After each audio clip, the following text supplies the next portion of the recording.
moi, ce qu'ils ont fait, c'est toute cette semaine, c'est qu'on a raconté des contes, qu'on a fait, qu'on a joué ensuite.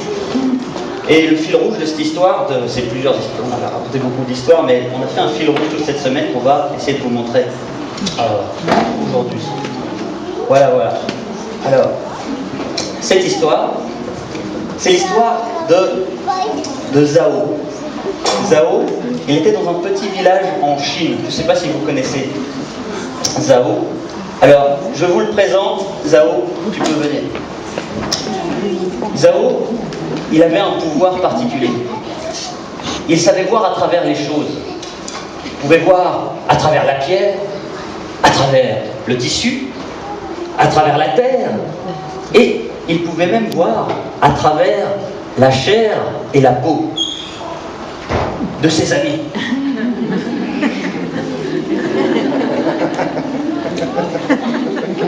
Ce qui lui donna des idées, c'est qu'il pouvait voir à travers les murs des maisons et à travers le mur d'un riche marchand, il vit un collier et de belles richesses. Alors, avec son ami, la nuit tombée, ils décidèrent d'aller voler ces richesses. Très discrètement, pendant la nuit, très discrètement, plus discrètement encore même, pendant la nuit, ils allaient dans la maison du riche marchand pour voler les richesses.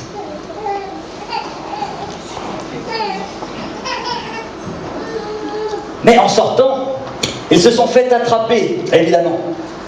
Et ils ont été obligés de remettre ces marchandises aux marchands. Dans le village, ils étaient en colère. Ils leur ont demandé de partir très loin, et de ne plus jamais revenir, pas avant en tout cas d'avoir fait de bonnes choses. Alors, Zhao partit très loin, son ami se séparait. Zhao marchait pendant très longtemps, jusqu'à Beijing, Pékin, la capitale de Chine. Il alla dans les rues, il erra dans les rues de la ville, et c'était une grande fête qui avait lieu. Il rencontra alors deux amoureux, on se demande qui c'est. Les deux amoureux. Et Zhao leur demanda, mais que se passe-t-il ici? Que se passe-t-il dans cette ville? L'amoureux dit, on marie la fille de l'empereur, et c'est une bonne chose. Montre que c'est une bonne chose. Avance. On voit pas que c'est une bonne chose. Vous voyez, c'est une bonne chose. L'amoureuse l'interrompit et dit non, c'est une mauvaise chose, car on oblige la fille de l'empereur à se marier. C'est une mauvaise chose. On voit pas que c'est une mauvaise chose. Voilà. Les deux amoureux disent à Zhao qu'il y avait une épreuve pour se marier à la fille de l'empereur. Alors, Zhao partit au château de l'empereur. Zhao qui part au château de l'empereur. Au château de l'empereur, il y avait évidemment l'empereur qui était sombre et triste. Tourne-toi par ici. L'empereur, voilà. Avec ses deux conseillers qui étaient furieux.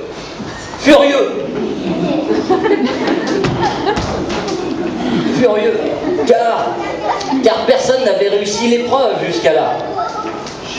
L'épreuve, Zhao voulait la passer. Cette épreuve, c'était qu'il y avait quatre jeunes filles avec leur voile opaque sur la tête, évidemment. On en a oublié un. Approchez. 4 jeunes filles, venez. Vous ne voyez rien avec votre voile opaque, mais c'est pas grave, venez. Approchez. 4 jeunes filles. Qui avaient un voile rouge opaque sur la tête. Il fallait reconnaître la fille de la princesse, la fille de l'empereur. Mais comment la reconnaître sous ce voile opaque? Évidemment, Zhao avait un don. Il savait voir à travers le voile. Il pouvait regarder, mais comment deviner qui était la princesse, qui était la fille de l'empereur? Peut-être un indice. elles avaient toutes la tête baissée, toutes sauf une qui souriait. Justement, celle qui souriait avait un petit grain de beauté en dessous de l'œil droit, tout comme l'empereur, qui est sombre, on le rappelle.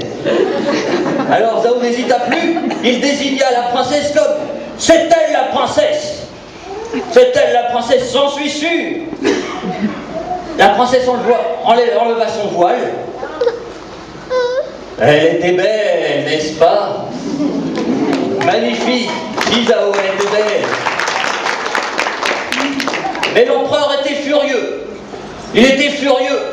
Il ne voulait pas que Zhao se marie avec sa fille sans avoir prouvé sa valeur. Alors il se leva, l'empereur furieux. Il dit à Zhao de partir loin chercher la perle du dragon pour prouver sa valeur. Zhao partit loin du château. Les amis, rentrez au château.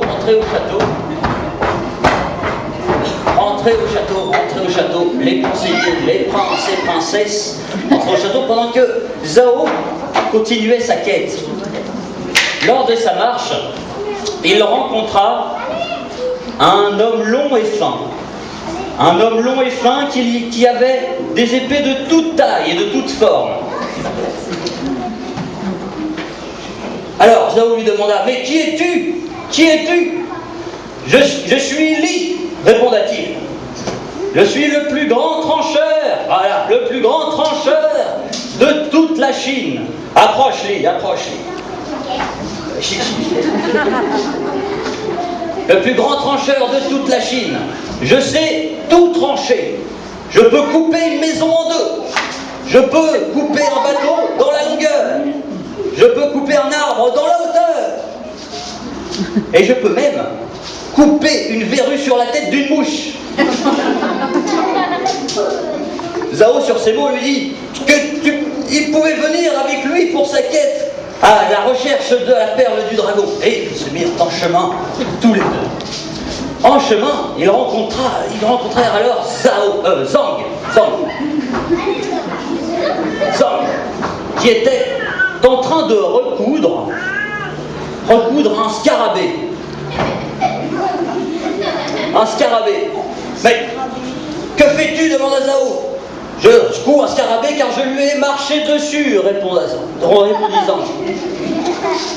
C'est alors qu'il se leva et dit je suis Zhang, le plus grand couturier de toute la Chine.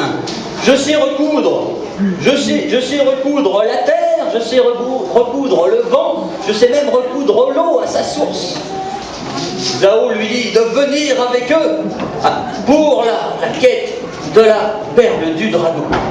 Ils marchèrent pendant de longues journées jusqu'à voir à travers la roche de la montagne un dragon. Enfin un dragon qui dormait dans la montagne. Un dragon qui dormait. Un dragon, viens là, dragon.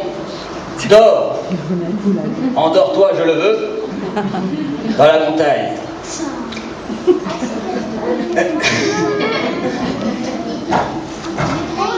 Voilà.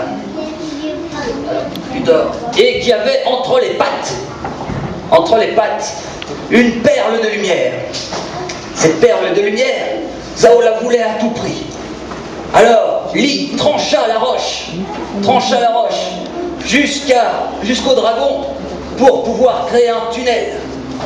Voilà, Zhao s'introduit dans le tunnel discrètement pour voler, sans que le dragon puisse s'en apercevoir, la perle du dragon. À ce moment-là, Zhang prit son aiguille la plus solide et recousu la montagne. Très bien.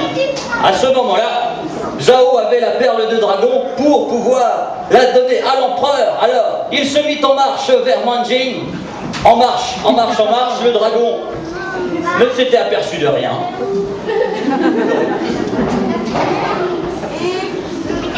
Zhao put donner la perle à l'empereur, qui était heureux cette fois-ci de marier sa fille à un homme valeureux, sa fille, la fille de l'empereur, la fille de l'empereur. Il put se marier et à Pékin ce fut une grande fête pendant 100 jours et 100 nuits avec tous les acteurs de cette scénette qui peuvent venir